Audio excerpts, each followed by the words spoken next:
আসসালামু আলাইকুম। কিশোরগঞ্জ জেলা আইডিয়াল স্কুল কর্তৃক আয়োজিত KZIS হোম স্কুলের অনলাইন ক্লাসে নবম শ্রেণীর সকল শিক্ষার্থীদের স্বাগত। আমি তন্দ্রানী সাহা, সহকারী শিক্ষক, বাংলাদেশ ও বিশ্ব পরিচয়। নিশ্চয়ই তোমরা সবাই ভালো আছো। আজকে আমি তোমাদের বাংলাদেশ ও বিশ্ব পরিচয় বইয়ের অধ্যায় 13 বাংলাদেশ সরকারের অর্থ ও ব্যাংক ব্যবস্থা থেকে সরকারি অর্থ ব্যবস্থার ধারণা, বাংলাদেশ সরকারের আয়ের উৎসগুলো নিয়ে আলোচনা করব। তোমরা বই পৃষ্ঠা 183 খুলে খাতা কলম সামনে নিয়ে বসো ও মনোযোগ সহকারে ক্লাসটি দেখো। বাংলাদেশের মানুষের জানমালের নিরাপত্তা, দেশ রক্ষা, প্রশাসন পরিচালনা, অর্থনৈতিক উন্নয়ন কর্মকাণ্ড ও জনকল্যাণমূলক কাজে সরকারের রয়েছে ব্যাপক ভূমিকা। এই ভূমিকা পালনে সরকারকে বিপুল পরিমাণ অর্থ ব্যয় করতে হয়, আর এই ব্যয় মেটাতে সরকার অনেক সময় যে করের হার বৃদ্ধি, নতুন নতুন ক্ষেত্রে কর আরোপ এবং কর বহির্ভূত আয়ও বৃদ্ধি করে থাকে বা কর বহির্ভূত আয়েরও ব্যবস্থা করে থাকে। স্বাধীনতার পর যে বাংলাদেশ সরকার গড়ে তুলেছে প্রশাসন, স্বাস্থ্য, শিক্ষা, ব্যাংক, অর্থ ব্যবস্থা সহ বহু ক্ষেত্রভিত্তিক ব্যবস্থাপনা। অর্থ ও ব্যাংক ব্যবস্থা বাংলাদেশ সরকারের দুটি বৃহত্তম ব্যবস্থাপনা। তো আমরা এখন জানব যে সরকারি অর্থ ব্যবস্থা কী। সরকারি অর্থ ব্যবস্থা অর্থনীতির একটি গুরুত্বপূর্ণ শাখা। সাধারণতভাবে সরকারি অর্থ ব্যবস্থা বলতে সরকারের আয় ও ব্যয় সংক্রান্ত নীতি ও পদ্ধতিকে বোঝায়। অধ্যাপক ডাল্টন এ প্রসঙ্গে বলেছেন, সরকারি অর্থ ব্যবস্থা সরকারের আয় ও ব্যয় এবং এদের একটির সঙ্গে অপরটির সমন্বয় বিধানের কার্যাবলী আলোচনা করে। অর্থাৎ সরকার কী পরিমাণ আয় করে তার উপর তার ব্যয়ের যেন সামঞ্জস্য থাকে, এই সকল কার্যাবলী সরকারি অর্থ ব্যবস্থায় আলোচনা করা হয়। অর্থনীতির এই শাখায় সরকারের আয়, ব্যয়, ঋণ ও বিনিয়োগ সংক্রান্ত সমস্যা ও এদের সমাধানের বিষয় অন্তর্ভুক্ত থাকে। বাংলাদেশ সরকার জনকল্যাণমূলক কাজ, প্রশাসন, অর্থনৈতিক উন্নয়নমূলক কর্মকাণ্ড পরিচালনার জন্য বিপুল অর্থ ব্যয় করে। এই জন্য সরকারকে প্রচুর অর্থ আয় করতে হয়। সরকারের আয়ের উৎসগুলোকে দুই ভাগে ভাগ করা হয়েছে। বোর্ডে দেখি, বাংলাদেশ সরকারের আয়ের উৎস দুইটি। প্রথমটি কর রাজস্ব, দ্বিতীয়টি কর বহির্ভূত রাজস্ব। তো আমরা এখন জানব কর রাজস্ব কী। বাংলাদেশ সরকার দেশের জনগণ, বিভিন্ন ব্যবসা ও শিল্প কারখানার উপর যে কর ধার্য করে তা থেকে প্রাপ্ত আয়কে কর রাজস্ব বলে। বাংলাদেশ সরকারের কর রাজস্ব আয়ের উৎসসমূহ নির্ভর, অর্থাৎ কর রাজস্বের মধ্যে বা কর রাজস্ব যে সকল ক্ষেত্রগুলো থেকে সরকার আয় করে সেগুলো আমরা এখন দেখব। 1. বাণিজ্য শুল্ক। বাংলাদেশ সরকারের আয়ের প্রধান উৎস হল বাণিজ্য শুল্ক। দেশের আমদানি ও রপ্তানিকৃত দ্রব্যের উপর এই শুল্ক আরোপ করা হয়। তারপর দেখো আবগারি শুল্ক। দেশের অভ্যন্তরে উৎপাদিত ও ব্যবহৃত দ্রব্যের উপর যে কর ধার্য করা হয় তাকে আবগারি শুল্ক বলে। আবগারি শুল্ক শুধুমাত্র রাজস্ব আদায়ের লক্ষ্যেই নয়, বরং ক্ষতিকর দ্রব্যের ভোগ হ্রাস করার জন্য আবগারি শুল্ক আরোপ করা হয়। যেমন চা, চিনি, সিগারেট, দেশালাই, আফিম, মদ, গাঁজা এগুলোর উপর আবগারি শুল্ক আরোপ করা হয়। তারপর 3. আয়কর। বাংলাদেশ সরকারের আয়ের একটি গুরুত্বপূর্ণ উৎস হচ্ছে আয়কর। জনসাধারণের ব্যক্তিগত আয়ের উপর যে কর ধার্য করা হয় তাকে আয়কর বলে। জনগণের আয়ের একটি নির্দিষ্ট অংশের বেশি, অর্থাৎ জনগণ যখন একটা নির্দিষ্ট আয়ের বেশি উপার্জন করে তখন তার উপর তাদেরকে প্রগতিশীল হারে আয়কর প্রদান করতে হয়। 4. মূল্য সংযোজন কর। মূল্য সংযোজন কর বাংলাদেশ কর ব্যবস্থার ভ্যাট বা ভ্যালু অ্যাডেড ট্যাক্স নামে পরিচিত। দেশে অভ্যন্তরে উৎপাদিত, দেশে আমদানিকৃত এবং দেশের কিছু কিছু সেবা খাতের উপর এই মূল্য সংযোজন কর বা ভ্যাট আরোপ করা হয়। 5. সম্পূরক শুল্ক।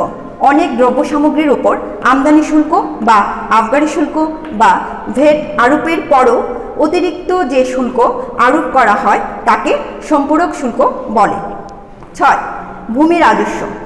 ভূমি ভোগ দখলের জন্য সরকারকে প্রদত্ত খাজনাই ভূমি রাজস্ব নামে পরিচিত।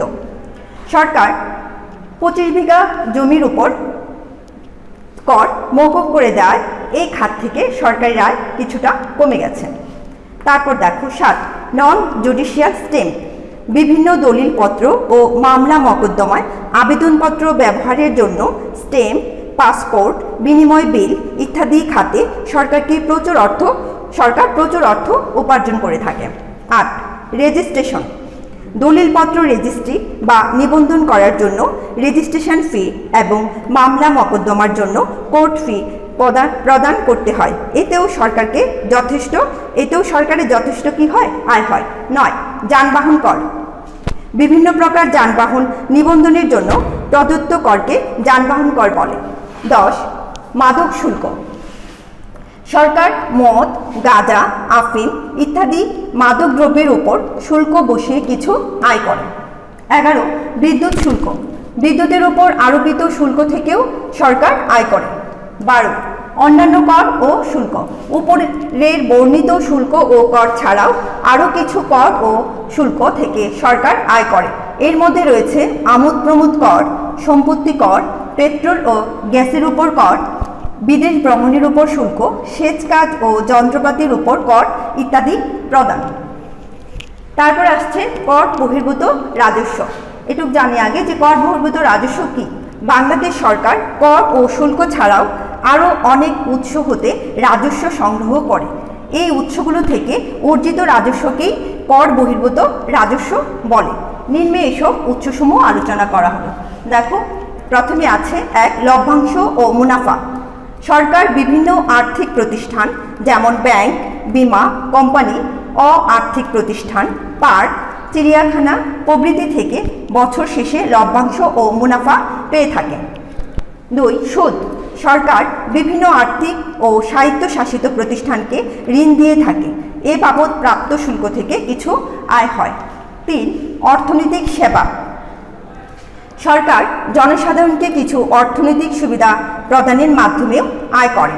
এগুলোর মধ্যে পর্যটন, ব্যাংকিং, ভ্রমণ ও সেবা উল্লেখযোগ্য। আমদানি রপ্তানি আইনের আওতায় প্রাপ্ত রেজিস্ট্রেশন স্কিম, বীমা আইনের আওতায় প্রাপ্তি এবং সমবায় সমিতিসমূহের অডিট স্কিম, সমবায় সমিতি রেজিস্ট্রেশন ও নবায়ন স্কিম প্রভৃতি কর বহির্ভূত রাজস্ব আয়, এবং সরকার এইখান থেকেও আয় করে থাকে। তারপর দেখো 4 সাধারণ প্রশাসন।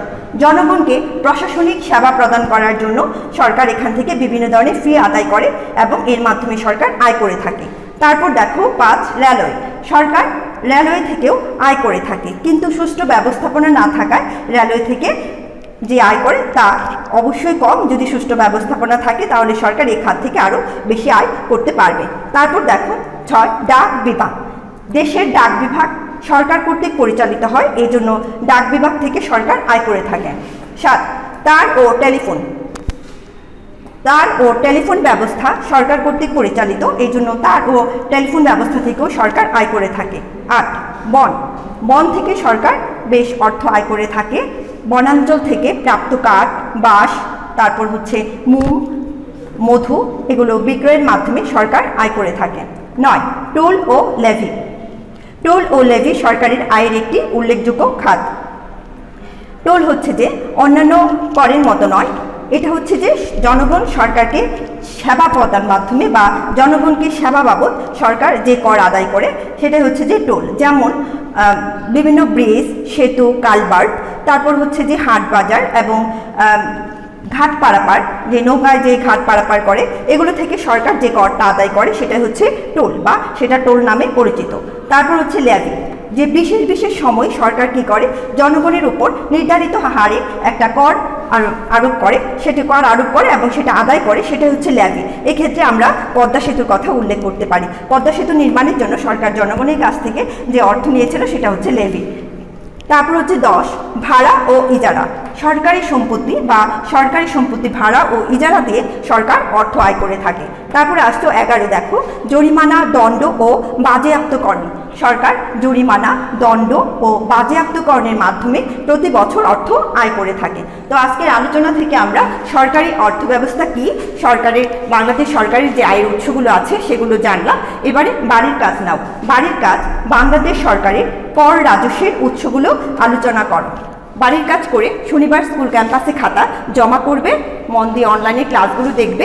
পরবর্তী ক্লাসে আমরা এই অধ্যায় থেকে যে সরকারি আয়ের খাতগুলো জানলাম, আমরা পরবর্তী ক্লাসে ব্যয়ের খাতগুলো জানবো এবং ব্যাংক সম্পর্কে বা ব্যাংক সম্পর্কে ধারণা নিব। সবাই ভালো থাকবে, ধন্যবাদ।